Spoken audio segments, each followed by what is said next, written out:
Jatuh cinta sesama manusia sudah biasa. Tapi kalau jatuh cinta pada makhluk beda alam, wah menarik juga ya. Di video kali ini mari kita rehat sejenak untuk mendengarkan sebuah kisah unik dari Thailand. Film ini berjudul Maibu, di mana ada seorang mas-mas yang dapat warisan rumah gede tapi angker. Seperti apa kisahnya? Jadi begini ceritanya. Malam itu menunjukkan pukul 12 malam. Seorang mas-mas muda bernama Jo terbangun dari mimpi buruk yang mengerikan.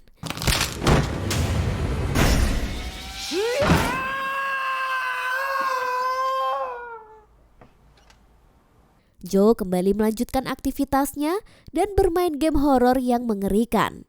Hingga suara ibunya yang memanggil membuatnya terhenti. Ternyata sang ibu mengabarkan jika kakeknya yang seorang tuan tanah telah meninggal dunia. Sang ibu pun mengajaknya kumpul bersama, selain acara pemakaman tapi juga bagi-bagi warisan. Setelah membacakan surat warisan yang panjang, nama Jo akhirnya disebut. Tapi surat itu terputus tepat saat sang kakek meninggal dunia. Alhasil dia pun tidak kebagian harta apapun. Jelas Jo jadi sedih, namun tiba-tiba sepupunya yang baik hati memberikan sebuah rumah tua dan terpencil sebagai warisan untuknya. Jo pun sangat senang, apalagi dia punya beban hutang pada rentenir karena dihabiskan untuk bermain game dan juga gaya hidupnya. Jo yang penasaran dengan rumah hibahannya ini pergi menuju rumah warisan yang diberikan sepupunya, ditemani oleh seorang calo yang bernama Yud. Begitu sampai di rumah, Yud langsung meremehkan nilai properti itu.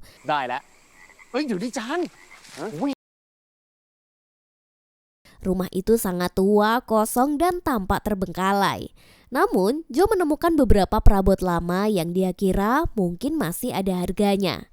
Saat dia membuka jendela yang berdebu, dia melihat sosok misterius berdiri di luar rumah.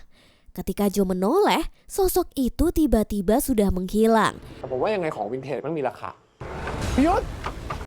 Ternyata orang di semak-semak itu muncul lagi dan dalam ketakutannya, Jo menghampiri si bapak tua itu dan berkenalan. Dia adalah Paman Pom yang kerjaannya adalah mencari kodok di malam hari. Tiba-tiba hujan mulai turun dan suasana makin horor. Paman Pom pamit untuk pergi dan memutuskan mencari kodok di tempat lain. Akhirnya Jo pun sendirian di rumah tua itu. Saat masuk lagi ke dalam, Jo merasa tidak asing dengan jam dinding yang ada di sana. Dan tepat tengah malam, dia terbangun dari tidurnya dan mendengar jeritan seorang wanita dari lantai atas. Dengan hati-hati dia mendaki tangga. Dan yang dia lihat, ternyata ada sosok wanita yang melayang di udara, kepalanya terpisah dari tubuhnya dan jatuh ke lantai dengan suara menakutkan. Wanita itu menatap Jo dengan ngeri, hingga membuatnya ketakutan dan berlari keluar rumah. Besok paginya, Jo pergi ke kuil untuk minta doa pelepasan roh, berharap bisa mengusir hantu dari rumah itu. Namun meski sudah 2 kali dibacakan doa, dia tetap merasa ragu. Dia pun meminta seorang guru untuk melakukan ritual lebih lanjut di rumah itu. Dan Paman Pom menemani untuk pemberkatan rumah. Malam harinya mereka pun tertidur. Namun lagi-lagi dia terbangun saat sang petir menyambar dan hujan datang.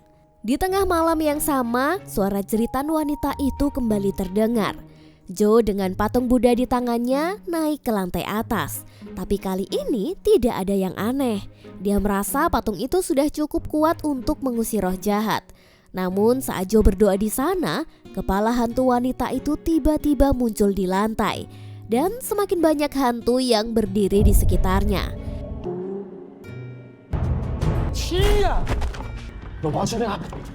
Sir mereka. Tetapi hantu yang bernama Anong menegaskan bahwa mereka tidak akan pergi semudah itu.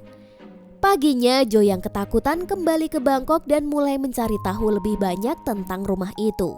Di internet dia menemukan sebuah artikel yang mengungkapkan kejadian mengerikan pada tanggal 14 September. Rumah yang kini jadi warisannya dulu adalah milik keluarga kaya yang mengalami perampokan. Dulu pemilik rumah dan istrinya sedang keluar kota. Dia meninggalkan putri dan 2 pembantunya. Yang menyedihkan, tragedi seram itu pun menimpa Anong dan 2 pembantunya yang hingga saat ini jasadnya tidak pernah ditemukan. Malamnya Jo kembali ke rumah itu. Kali ini dengan tujuan mencari tahu lebih banyak tentang para hantu yang mengganggunya. Saat dia menelusuri rumah, hantu-hantu itu muncul di sampingnya. Jo menunjukkan berita lama yang dia temukan dan berharap bisa mengungkap kisah mereka.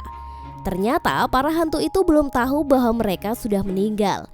Mereka terjebak di dunia ini karena jasadnya belum ditemukan. Dan itulah yang membuat mereka tidak bisa bereinkarnasi. Cerita pun terungkap bahwa kedua orang tua Anong terus mencari putrinya yang hilang selama bertahun-tahun. Namun tidak pernah ada hasilnya. Mereka pun akhirnya memutuskan untuk pindah dari rumah, sementara hukuman dijatuhkan kepada ayah Anong yang bertanggung jawab atas kematian orang yang diduga menculik putrinya. Setelah mendengar kabar kematian suaminya, ibu Anong pun juga ikut meninggal karena patah hati. Hantu Anong yang tadinya sedih berterima kasih kepada Jo yang membantunya mengetahui kebenaran ini. Meski begitu, kabar tentang rumah horor itu sudah tersebar luas dan kini orang-orang menganggap rumah itu sebagai tempat yang menakutkan. Setelah mendengar hal itu, Jo berniat menggali tanah dan berharap bisa menemukan 3 jasad para hantu ini. Namun saat sedang sibuk mencangkul, ibunya menelpon dan memberitahu bahwa ada rentenir datang untuk menagih hutang-hutangnya. Jo yang sebenarnya stres masalah finansial mencari hiburan dengan main ke sebuah pasar malam. Di sana, salah satu daya tarik terbesar adalah rumah hantu yang membuat orang-orang berteriak ketakutan. Nah, disinilah muncul ide bisnis bagi orang-orang yang kepepet. Jo pun membeli tiket dan mempelajari semua hantu palsu yang sedang ganti kostum dan sibuk menakut-nakuti pengunjung. Saat sedang asik-asiknya mengamati rumah hantu, tiba-tiba ada seorang wanita yang tidak sengaja menabrak Jo.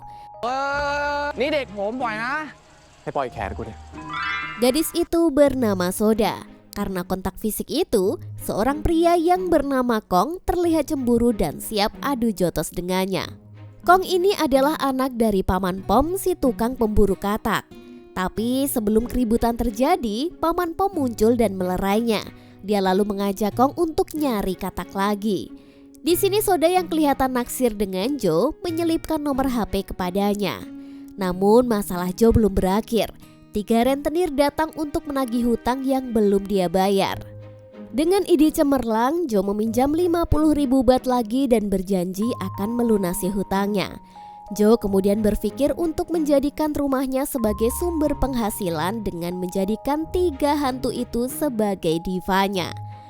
Kun si hantu kepala copot dengan senang hati setuju. Anong dan Yi pun ikut bergabung dan Jo mulai merencanakan rencana baru yang bisa menghasilkan cuan. Latihan promosi rumah hantu dimulai dengan persiapan yang matang. Jo yang awalnya terkesan dengan semangat para hantu, segera menyadari bahwa mereka harus terus mengulang-ulang masa kematian mereka setiap jam 12 malam. Suara teriakan mengerikan selalu terdengar lagi. Ini menandakan bahwa mereka terjebak dalam lingkaran waktu yang tidak pernah berhenti. Di sisi lain, Anong ini hantu yang memiliki wajah cantik. Bahkan kalau nakut-nakutin pun bukannya serem, tapi justru malah gemes.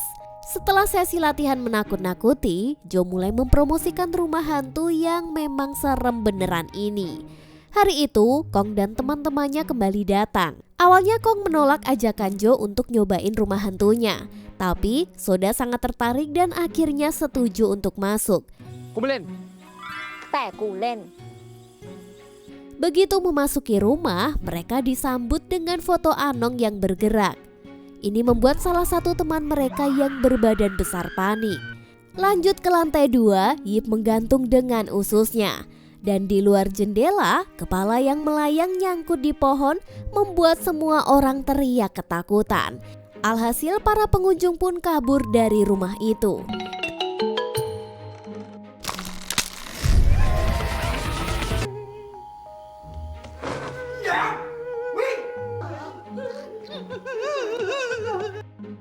Di hari pembukaan rumah hantu itu benar-benar sangat sukses dan para hantu mulai merencanakan pertunjukan yang lebih menakutkan lagi.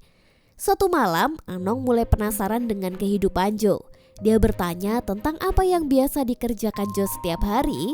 Dia pun menjawab dengan sederhana bahwa dia sangat suka bermain game. Anong yang berasal dari zaman yang berbeda penasaran dan ingin tahu bagaimana cara bermain game itu. Jo pun menunjukkan caranya dan dengan senang hati menjadikan Anong sebagai karakter dalam permainannya. Para penggemar online yang mendengar suara Anong bertanya, apakah itu pacarnya? Anong yang terkejut bertanya balik, apa itu pacar? แฟนคืออะไรเหรอจ๊ะ Jo pun menjelaskan bahwa pacar adalah teman wanita biasa. Anong yang polos pun terheran-heran. งั้นอย่างเราเนี่ย Dia pun mencoba memahami konsep yang baru ini bagi dirinya yang disebut sebagai pacar. Hari semakin malam, Anong bercerita bahwa dulunya dia adalah seorang guru penari. Lalu dia pun mengajak Jo menari. Jo yang kaku berusaha mengikuti irama meski mereka tidak saling bisa kontak fisik. Setiap malam, rumah hantu yang dipromosikan Jo menjadi semakin terkenal di kalangan media sosial. Tempat itu dipenuhi pengunjung yang penasaran. Bahkan Kong dan teman-temannya mulai berjualan di sana. Begitu juga dengan Paman Pom yang menjual kodok bakar. Namun masalah baru datang ketika 3 rentenir datang untuk menagih hutang Jo. Jo lalu menantangnya agar membayar asal mereka mencicipi masuk dulu ke rumah hantunya. หมาใจดีไม่กลัวผีอยู่แล้ว Benar saja, para rentenir itu sampai pingsan dan memanggil ambulan. Tak lupa Jo melebihkan membayar hutangnya. Setelah operasi rumah hantu itu tutup, tepat jam 12 malam, Jo melihat Anong yang terus mengulang rutinitas yang sama setiap malam. Di sini Jo jadi merasa kasihan. Pagi harinya, ketika Jo sedang menggali tanah di depan rumah untuk menanam pohon, Anong mendekat dan mereka mulai berbincang. Jo memberitahunya bahwa rumah hantu mereka kini menempati posisi kelima dalam daftar rumah hantu terhoror. Anong jadi bersemangat. Dia pun ingin menjadikan rumah mereka nomor 1 terhoror. Baru setelah itu dia akan pergi. Malam itu saat sudah selesai pertunjukan dan rumah hantu tutup, Anong dan Jo kembali menikmati waktu berdua. Namun tiba-tiba Kong dan gengnya datang dengan keadaan mabuk. Mereka yang melihat 3 hantu secara jelas ini malah menganggap penampilan hantu-hantu itu sebagai bagian dari atraksi. Apalagi dia memuji penampilan Anong yang sangat หน้า nyata. ง่วงแล้วใช่ไหมเนี่ยไปพักกันก่อนไหมเพราะว่าซ้อมมาทั้งวัน Sementara itu, yang lainnya melanjutkan pesta dengan karaoke dan joget. Soda terlihat mulai genit dan Anong jelas tidak suka melihatnya. Di tengah pesta mabuknya, tiba-tiba Paman Pom datang menjemput Kong untuk berburu katak lagi. Pada akhirnya pesta itu pun bubar. Setelah pesta berakhir, Anong muncul di samping Jo dengan wajah cemberut karena ternyata dia melihat Jo didekati oleh Soda. Jo pun menenangkannya dan mengajaknya berdansa. จะได้ไหมครับ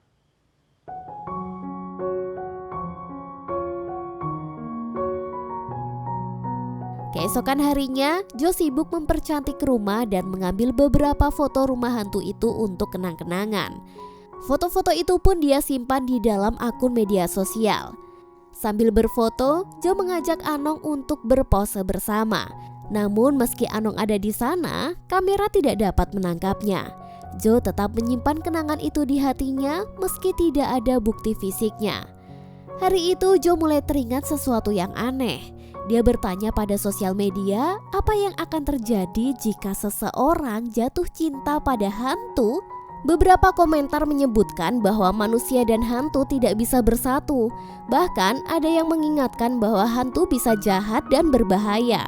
Pikiran Jo pun menjadi gelisah dan rasa curiga mulai merayap dalam dirinya.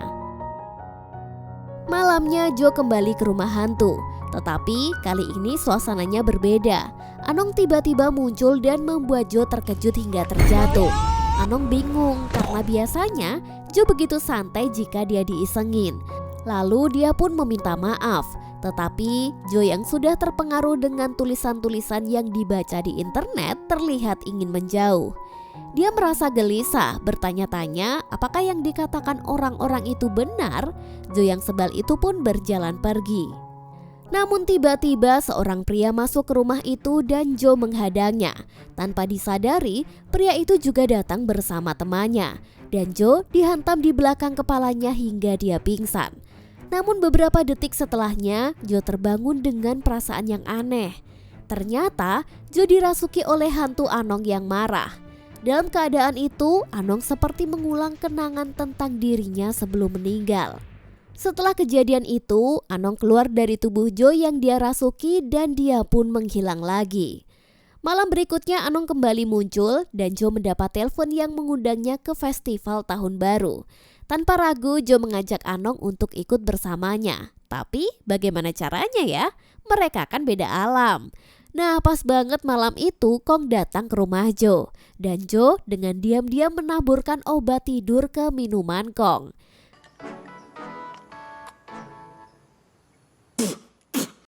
Sambil berdoa, Jo berpikir tentang rencananya yang licik. Dia berencana meminjam tubuh Kong agar Anong bisa merasukinya. Alhasil pemandangan di pasar malam jadi terlihat aneh. Jo yang maskulin jalan dengan Kong yang kemayu.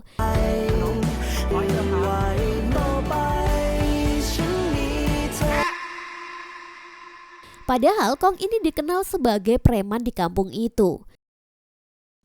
Sepulangnya dari festival mereka mendiskusikan siapa lagi yang tubuhnya bisa dipinjam. Jo menyebut nama Soda. Namun Anong sebal dan dia pun cemburu. Jo pun akhirnya menyebut Paman Pom sebagai pilihan berikutnya. Meski di bayangannya jadi agak gimana gitu ya. Ketika pergantian tahun tiba, kembang api menghiasi langit. Jo akhirnya menyatakan cintanya kepada Anong. Namun saat itu juga Anong tiba-tiba menghilang. Jo jadi teringat rutinitas kematiannya yang tidak pernah berubah. Anongก็รักโจจ้ะ Hari berganti pagi, Kong terkejut saat bangun dan dia bingung kenapa dia tidur di pelukannya Jo. Jo lalu mencoba menjelaskan bahwa semalam Kong itu dirasuki oleh hantu. Tetapi Kong marah dan mengancam untuk mengungkapkan semuanya. Ketika Jo akhirnya mengaku, ketiga hantu itu pun muncul.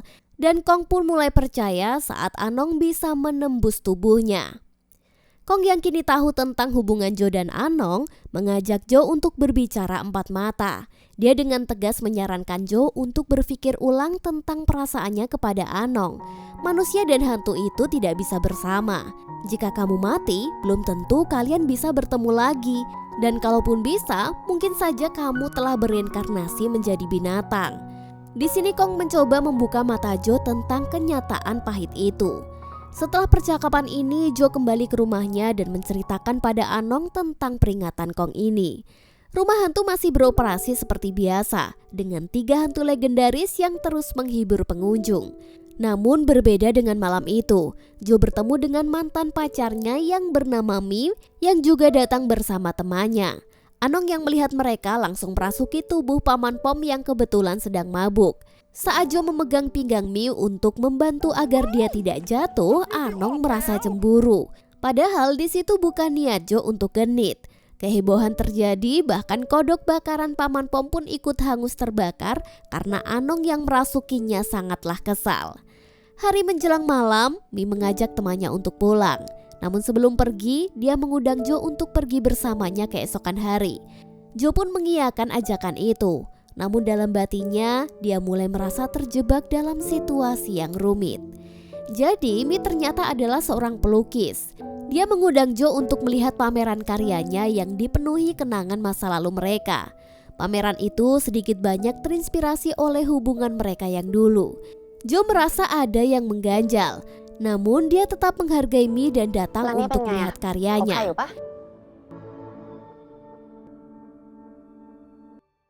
Malam itu setelah kembali ke rumah hantu, Jo terkejut melihat Anong yang tampak histeris. Yip dan Gon yang sudah terbiasa dengan suasana rumah hantu bahkan tidak bisa menahan diri melihat Anong yang sangat marah besar. Ternyata Anong merasa patah hati dan membuatnya berubah menjadi makhluk yang menyeramkan. Jo pun membujuknya dan akhirnya Anong pun menangis. Dia baru menyadari bahwa selama ini dia hanya dianggap sebagai teman biasa, bukanlah teman spesial yang disebut sebagai pacar. Dan lebih menyakitkan lagi, statusnya sebagai hantu membuatnya sadar bahwa dia tidak bisa bersama manusia. Untuk menenangkan Anong, Jo berjanji di depan patung Buddha bahwa dia akan selalu menjaga Anong baik dalam kesenangan maupun kesulitan, serta akan mencintainya selamanya. Anong dengan air mata mengucapkan sumpah yang sama, dan akhirnya mereka berdua menikah, meskipun mereka berasal dari dunia yang berbeda. Keesokan harinya Jo pun pulang ke rumah. Ibunya menanyakan apa dia punya pacar, dan Jo dengan santai menjawab, ada sih tapi dia hantu. แม่รู้จักเปล่าไม่เห็นพามาเลย ผี Namun di balik pertanyaan itu ada masalah besar datang saat sepupu Jo yang memberikan rumah hantu itu kini bangkrut gara-gara main kripto dan berencana menghancurkan rumah itu untuk bisnis barunya. Jo pun merasa semuanya langsung hancur.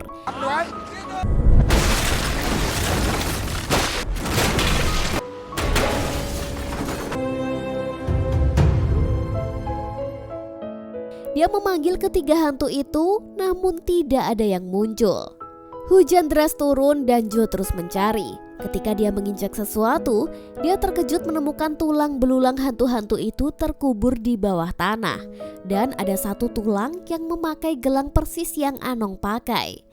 Di tengah hujan deras, Jo tiba-tiba mendapati penglihatan lagi. Dulu rumah Anong pernah dipenuhi tamu yang datang untuk menyaksikan kemahiran Anong dalam bermain musik.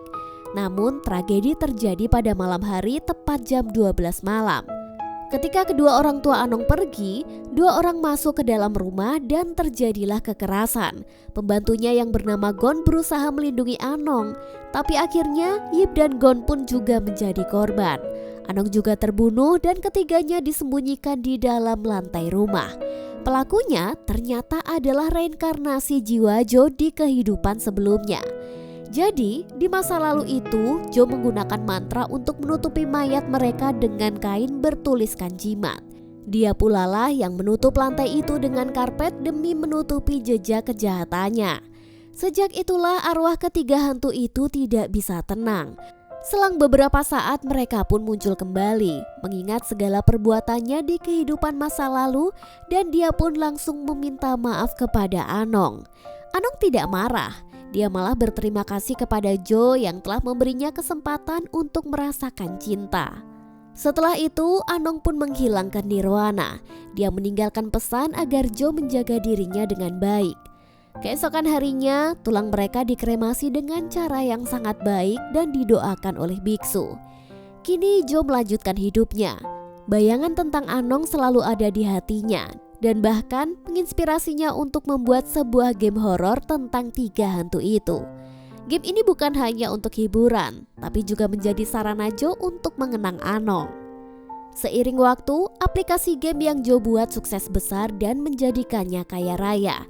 Gamenya menjadi sangat populer dan Yip dan Gon menjadi karakter favoritnya. 60 tahun kemudian, Jo meninggal tepat di jam 12 malam. Dan di detik-detik terakhir hidupnya, dia mengenang Anong dan akhirnya mereka bertemu lagi di alam baka. Melanjutkan kisah cinta mereka yang sempat terhalang oleh beda agama. Maksudnya beda alam. Dengan begitu film ini pun tamat. Ya, film Maibu mengajarkan kita bahwa cinta sejati tidak mengenal batas. Menerima kenyataan, menghargai kenangan, dan memaafkan diri sendiri adalah kunci untuk menemukan kedamaian dan kebahagiaan sejati. Sampai jumpa di video berikutnya.